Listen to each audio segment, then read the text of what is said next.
السلام علیکم ورحمۃ اللہ وبرکاتہ۔ جی ویورز کیسے ہیں؟ اللہ تعالیٰ آپ سب کو سلامت رکھے۔ اللہ تعالیٰ ہم سب کے دلوں کو اپنی طرف لگا لے، ہمارے احوال کو بدل دے اور ہم سب کو ایمان اور صحت کی بہترین حالت میں رکھے۔ تو چلیے آج نیکسٹ رکوع کی طرف چلتے ہیں۔ نیکسٹ لیکچر ہے رکوع نمبر 11 پر سورہ آل عمران کا، اور ہم چوتھے سپارے کو شروع کر چکے ہیں۔ تو پڑھتے ہیں اعوذ باللہ من الشیطان الرجیم، بسم اللہ الرحمن الرحیم۔ یا ایھا الذین آمنوا، اے ایمان والو، اتقوا، ڈرو اللہ تعالیٰ سے، حق تقاتہ، جیسے اس سے ڈرنے کا حق ہے۔ ہم ڈرتے ہیں ضرور، یہ نہیں میں کہوں گی کہ ہم اللہ سے ڈرتے نہیں ہیں، ہم اللہ سے ڈر کر ہی گناہ کو چھوڑ دیتے ہیں۔ کئی دفعہ بیٹھے بیٹھے ہم اللہ تعالیٰ کے ڈر سے بہت ساری چیزوں کو اللہ تعالیٰ سے معافی بھی مانگتے ہیں، لوگوں سے معافی مانگتے ہیں، اپنے دل میں ڈر جاتے ہیں، اور بہت سارے کاموں سے ہم رک جاتے ہیں جو کہ گناہ کے کام ہیں۔ لیکن اللہ تعالیٰ کیا فرما رہے ہیں، اس بات پہ غور کریں نا کہ جیسا اس سے ڈرنے کا حق ہے، اس سے ڈرنے کا حق کیا ہے؟ اس سے ایسا ڈرو کہ تمہارے عمل اصلاح کی طرف راغب ہو جائیں اور تمہاری ہر کوشش اللہ تعالیٰ کی طرف جا رہی ہو، اللہ تعالیٰ کی محبت میں، اس کے رسول کی محبت میں تم ہر قدم اٹھاؤ، تمہارے کان، تمہارے ہاتھ، تمہاری ہر اعضاء، ہر چیز جو ہے وہ اللہ تعالیٰ کے حضور سر تسلیم خم کر لے۔ وہ اس کی وجہ یا اس کی بنیاد یا اس کی اصل یہی ہوگی کہ تمہارے اندر اللہ کا ڈر موجود ہے، اور وہ ڈر جو ہے وہ تمہارے اندر نظر آنا چاہیے۔ تم اپنے فرائض کی ادائیگی کرو، ٹھیک ہے، دوسروں کے حقوق ان کو دو، اس لیے اپنے فرض جو ہے نا وہ سب پر مقدم ہے، اپنے فرائض کی ادائیگی کریں، یہ نہ ہو کہ تمہارے سے پوچھا جائے معاملات میں بھی اور عبادات میں بھی، ٹھیک ہے۔ تو یہ تشریح تھی اللہ سے ڈرنے کی، تقوی کی۔ تقوی بہت بڑا ایک لمبا سا چیپٹر ہے، اس لیے میں ساری آیات کی ڈیٹیل میں نہیں جاتی، اور روایات اس میں لینا شروع کریں تو یہ بہت لمبا ہو جاتا ہے۔ بس اللہ تعالیٰ نے فرما دیا کہ اس سے ایسا ڈرو جیسا ڈرنے کا حق ہے کہ وہ ڈر تمہارے لائف میں نظر آئے۔ وَلَا تَمُوتُنَّ، اور نہ تم مرنا إِلَّا وَأَنْتُمْ مُسْلِمُونَ، اور تم جب مرنے لگو اس حال پر تمہیں موت آئے کہ تم مسلمان ہو، اور اللہ تعالیٰ ہم سب کا خاتمہ بالایمان فرمائے۔ قرآن پاک سے محبت کریں، انشاءاللہ اللہ تعالیٰ خاتمہ بالایمان آپ کو نصیب کریں گے، آمین۔ وَاعْتَصِمُوا، اور پکڑ لو، بِحَبْلِ اللّہ، اللہ کی رسی کو، جمیعاً، سب کے سب، وَلَا تَفَرَّقُوا، نہ تفرقے میں پڑو، اللہ کی رسی کو مضبوطی سے تھام لو اور تفرقے میں نہ پڑو۔ وَاذْکُرُوا، اور یاد کرو، نعمت اللہ علیکم، اللہ کی نعمت جو تم پر کی اس نے، اذ کنتم، جب تم تھے، اعداء، دشمن، فَأَلَّفَ، اب جب جہالت تھی تو کیا تھا، دشمنی تھی اور کچھ بھی نہیں تھا، محبت تو تھی ہی نہیں۔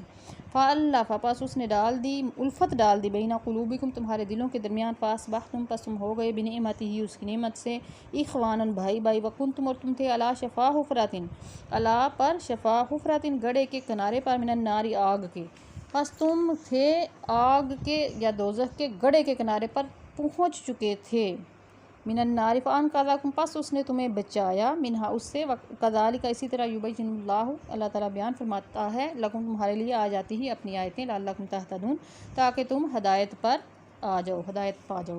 تو اللہ کی رسی کیا ہے جس کو مضبوطی سے تھامنے کا ذکر ہوا، جس کی وجہ سے تفرقہ جو ہے وہ ختم ہو سکتا ہے، وہ اللہ کی رسی، ہمارے پیارے نبی کریم آقا کریم صلی اللہ علیہ وآلہ وسلم نے فرمایا کہ میں تم میں دو چیزیں چھوڑ کر جا رہا ہوں، اللہ کی کتاب اور میری سنت، اگر اس کو مضبوطی سے تھام لوگے تو کبھی تفرقہ میں نہیں پڑو گے۔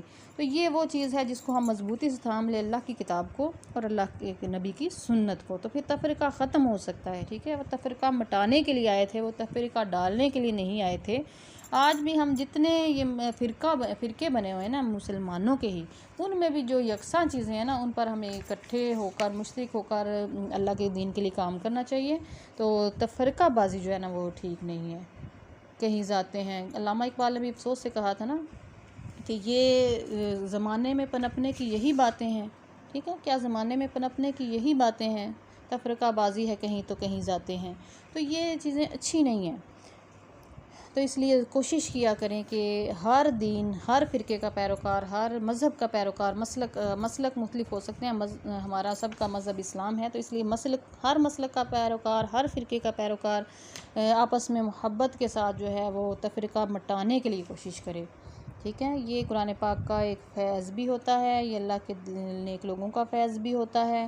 تو تو یہ قرآن پاک سے جڑ جائیں تو اللہ تعالیٰ آپ کو ضرور فیض عطا فرمائیں گے۔ وَلْتَكُنْ، اور چاہیے کہ ہو، منکم، تم میں سے، امتن، ایک جماعت، یدعون، جو بلائے، الی الخیر، نیکی کی طرف، ویأمرون، اور وہ دعوت دیں، بالمعروف، نیک کاموں کی طرف، وینہون عن المنکر، اور منع کریں برائی سے، واولئک ھم المفلحون، اور وہی لوگ فلاح پانے والے ہیں۔ اب دیکھیں نیکی کی طرف، خیر کی طرف بلانا تو سمجھ آتا ہے کہ آسان ہے، سب کو پتہ ہے یہ نیکی ہے، ٹھیک ہے۔ ایک جماعت ہے جو دین کے شریعت کے احکام پڑھا رہی ہے، نیکی کی طرف بلا رہی ہے۔ اب بھلائی کا حکم دینا یہ بھی ایک الگ سے کام ہے کہ یہ چیزیں جی بھلائی کا کام ہے، کریں۔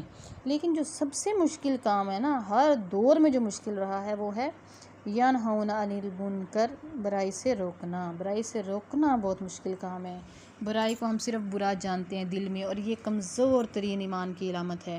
اگر ہم ہاتھ سے روکیں تو یہ اس سے بڑا ایمان ہے، اگر ہم پھر اس کو قلم سے روکیں یہ بھی جہاد ہے، یہ بھی ایمان کی کچی حالت ہے۔ تو اس لیے اپنے قلم کو اپنے ہاتھ کے ساتھ روکنے کو اور اپنے دل میں برا جاننے کو، یہ ایمان کی جو مختلف صورتیں ہیں، اللہ تعالیٰ ہم سب کے ایمان کو تقویت عطا فرمائے، ایمان کی اچھی حالت میں ہم سب کو رکھے، اور برائی سے ضرور روکیں، ٹھیک ہے، کیونکہ انہی کے بارے میں آیا کہ یہ لوگ فلاح پانے والے ہیں۔ یہ بہت پیاری آیا مبارکہ ہے سورہ آل عمران کے۔ میں سمجھتی ہوں کہ ہر صورت ہی پیاری ہے، لیکن ہم نے جب سے سورۃ آل عمران شروع کیا تو بہت پیاری پیاری آیات ہیں کہ جن کی تفسیر کرنے کا دل کرتا ہے کہ اس کو ڈیفائن کیا جائے، اس کو بیان کیا جائے، لیکن ٹائم کی کمی کی وجہ سے ہم تھوڑا سا اس کو صرف انڈرسٹینڈ کرتے ہیں اور پھر آگے گزر جاتے ہیں۔ ولا تکونوا، اور نہ ہو جانا کالذین، ان لوگوں کی طرح، تفرقوا، جو فرقہ بازی میں پڑ گئے، فرقہ پرستی میں پڑ گئے، واختلفوا، انہوں نے اختلاف کیا، من بعد، اس کے بعد، ما، جب، جاءہم، ان کے پاس آ گئی البینات، روشن نشانیاں، واولئک لہم، اور وہی لوگ ہیں ان کے لیے عذاب عظیم، بڑا عذاب ہے۔ جو تفرقہ میں پڑ جاتے ہیں ان کے لیے عذاب ہی عذاب ہو سکتا ہے، اور کیا ہو سکتا ہے۔ اس لیے اپنے آپ کو عذاب سے بچانے کے لیے اس تفرقہ بازی کی جو لعنت ہے اس سے بچیں، تو محبت کی نعمت کو پا لیں۔ یوما، اس دن، تبیض، سفید ہوں گے، وجوہ، کچھ چہرے، وتسود، اور کالے ہوں گے، وجوہ، کچھ چہرے۔